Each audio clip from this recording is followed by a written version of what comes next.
Có lẽ khi ta đi ngang qua nhau anh vô hình, có lẽ cơn mưa mang theo bao nhiêu dòng đời buồn, có lẽ anh đang lang thang trong một bài hát buồn, có lẽ con tim anh không thể nào quên em. Đã biết hai ta luôn đi song song hai con đường, đã biết anh trong tim em phôi phai một bóng hình, đã biết yêu thương hôm qua chỉ là một giấc mộng, mà vì sao anh chẳng mong đứng dậy. Dường như mỗi khi nghĩ đến anh là tư trái đã luôn vô tình để rồi khi cho đôi chúng mình ngược chiều nhau dẫu chung một người. Anh đã bước em còn đứng yên, lời xin lỗi vẫn chưa kịp nói, những suy nghĩ em đành cất riêng trong lòng biết cùng ai sẽ chia buồn phiền. Chỉ mong em sẽ quên được anh như chưa từng thấy gương mặt này. Chỉ mong em sẽ thôi gặp những kỷ niệm của ngày xưa trong giấc mơ từng đêm. Cầu mong mưa sẽ thôi đừng rơi, mưa thôi đừng khiến em phải buồn. Thời gian ơi hãy xoa dịu những nỗi đau. Ngày nào em đã trao về anh, ngày nào em đã trao về anh.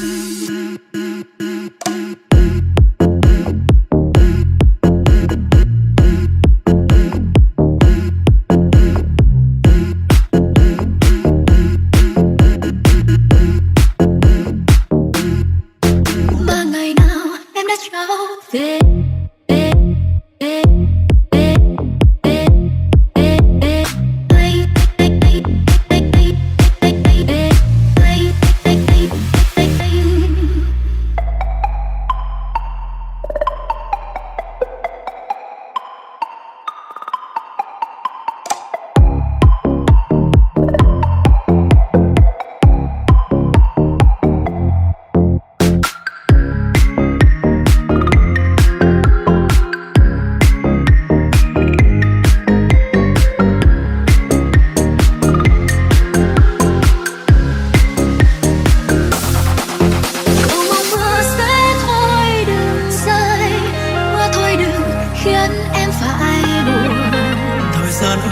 hãy xoa dịu những nỗi đau. Mà ngày nào em đã trao về anh, mà ngày nào em đã trao về anh.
như tàn phai theo gió giao mùa, thì nụ cười này làm em ấm lòng. Kể thời gian lặng lẽ trôi, ngày trôi qua lại càng yêu, để em vững tin vào hôm nay. Bao lời em tuôn rơi hôm qua sẽ làm em biết rằng trong cuộc đời này dù ôi tiếc bao nhiêu, để em học được cách nắm tương lai cho mong anh.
Quá khó để chăm lo một người con gái ấm no hạnh phúc đến khi cuối đời. Người nghèo quả nhiên là ai cũng thế thôi, chẳng ai tròn biết nắm tay một người mà quên đi hoàn cảnh trước mắt lầm than.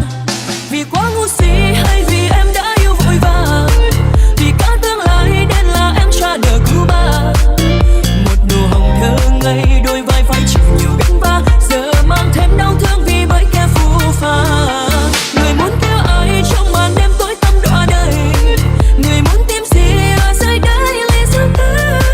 Đêm em có cần mình làm tâm bừng nước gió cho chồng, làm sao anh quên đi và thôi ngóng trông em đưa đi hết trong lòng.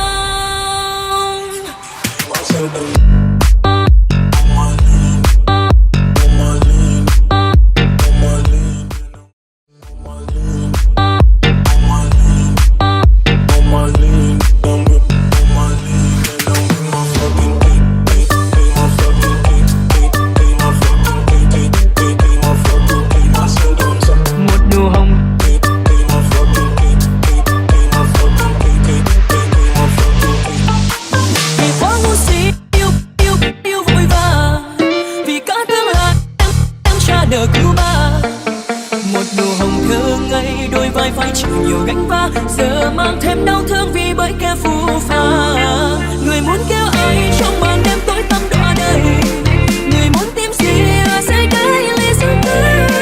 Đêm đã có cần mình làm tâm bừng nước gió cho chồng, làm sao anh quên đi và thôi ngóng trông em đưa đi hết trong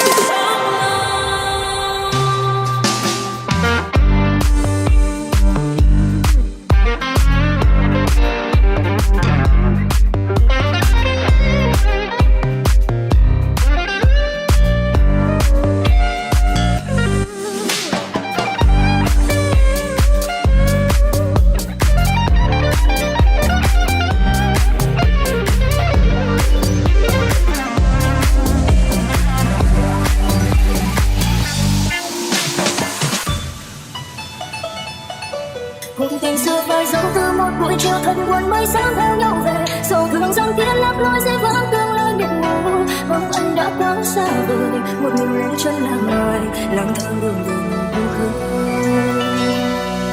Còn gì đâu anh hỡi từng kỷ niệm nhạt nhòa theo tháng năm mong chờ, về đâu đêm tối với bóng sáng ấy tan theo lần người. Sân ngồi đây đã phai tàn, cuộc tình ra đi vội vàng, còn tim đầy đắng phơi.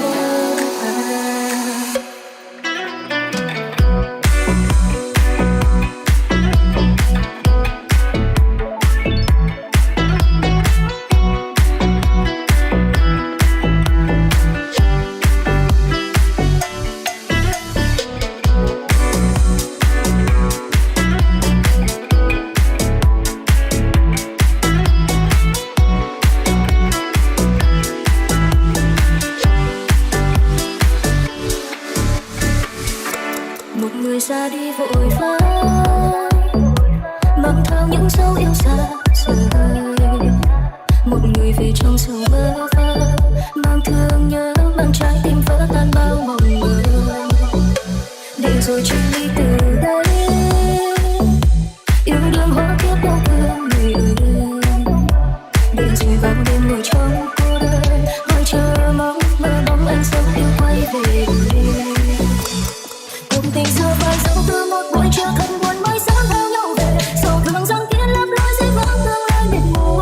Bóng anh đã quá xa vời, một mình lẻ chân làng ngoài, lang thang đường buồn hương. Còn gì đâu anh ơi, cứ kỷ niệm nhạt nhòa theo tháng năm mong chờ. Về đâu đêm tối với bóng dáng ấy tan theo lòng người. Giấc mơ này đã phai tàn, cuộc tình ra đi vội vàng, còn tim đầy đắng vỡ. Cùng tình xưa phai dấu.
lại một lời nói dối một hôn trên môi rằng sẽ qua nhanh thôi.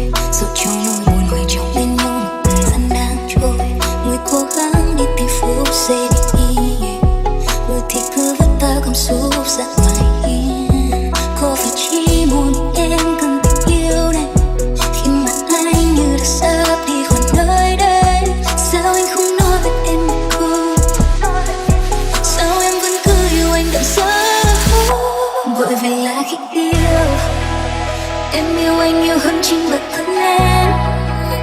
Nên đôi khi em quên mất em cũng biết buồn, quên mất em cũng biết đau. Cứ thế khiến vết thương lại còn tim em càng thêm sâu. Gọi về lại khi yêu, em đâu quan tâm sẽ nhận lại bao nhiêu. Nên đôi khi vô tâm với tâm sự chính mình, trao hết bao nhiêu chân tình, để rồi nhận lấy những nước mắt khi yêu em không.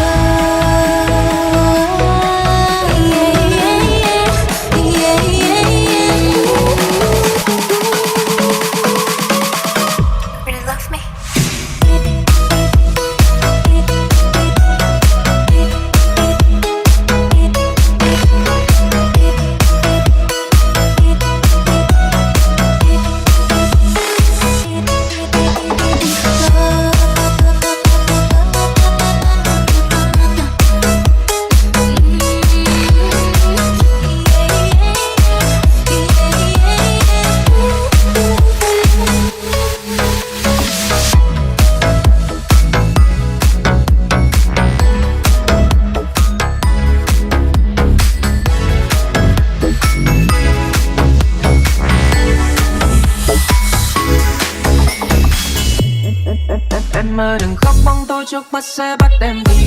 Em ơi đừng lo, em ơi đừng cho tương lai vụt tắt. Sâu trong màu mắt có chút tiếc nuối phút cuối chỉ vì em đâu là sai, em đâu tìm mãi để trái tim đau. Không còn tương lai, em cũng chẳng còn thương ai. Sau bao niềm đau em mong rằng con tim em dừng lại. Nỗi nhớ này lâu phai, nhốt em trong một lâu đài của những cơn đau bất tận. Vì sao em phải khóc? Có đáng để buồn đâu? Tình yêu như cơn lốc, bao phút chốc lướt qua thật mau. Vì sao em phải khóc? Có đáng để buồn đâu? Dù kề môi em lắm, bao phút chốc đã bơ vơ. Vì sao em phải khóc? Vì sao em phải khóc?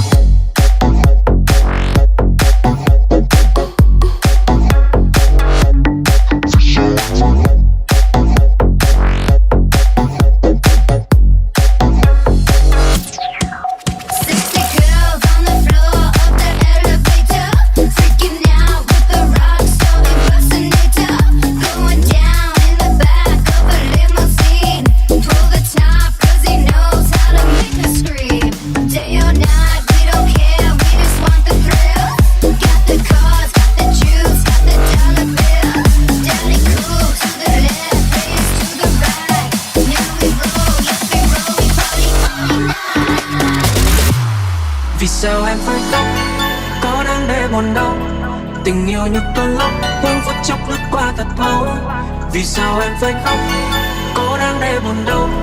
Dù kề môi em nốc, quên phút chốc đã vỡ nỗi sầu. Vì sao em phải khóc?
lá vàng rơi khắp sân, mình em nơi đây cô đơn lặng lẽ.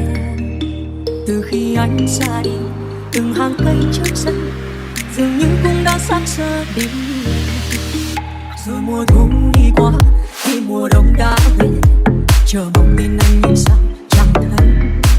Người yêu ơi anh còn yêu em nữa không, mà sao không nói một lời cho nhau. Người yêu ơi có biết em nhớ anh nhiều lắm, những đêm trong giấc mơ tay nắm tay nghẹn ngào, lòng hạnh phúc biết bao mơ rằng anh còn đây, nụ hôn trao ngất ngây ôi tình yêu tuyệt vời. Người yêu ơi có biết em nhớ anh nhiều lắm, đã bao năm tháng qua em vẫn mong vẫn chờ, giờ anh đang ở đâu hay về đây bên em, tình yêu ta thắp lên cho mùa xuân xanh. Người yêu ơi có biết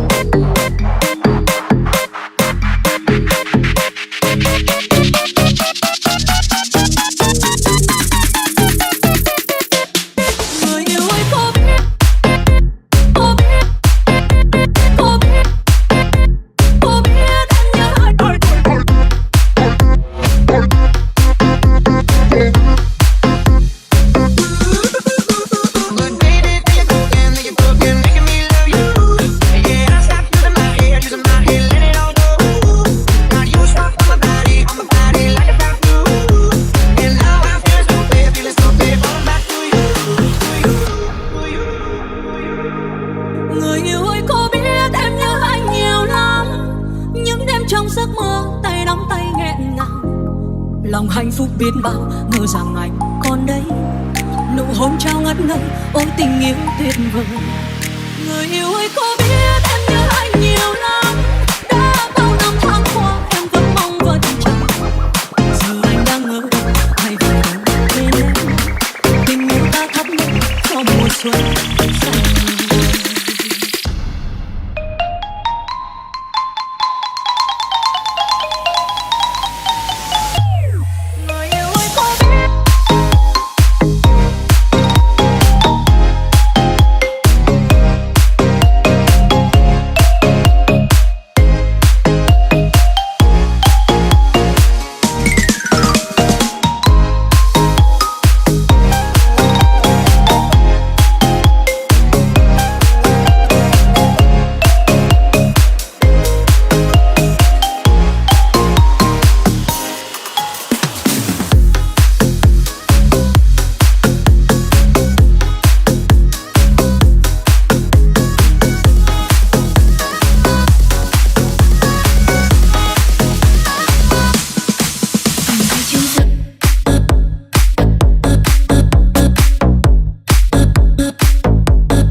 Ra bằng sẽ không nghe gì nữa đâu, trở lại cho em niềm tin. Anh mất đôi môi bao nhiêu yêu thương lúc đầu, đừng dấu yên hầu.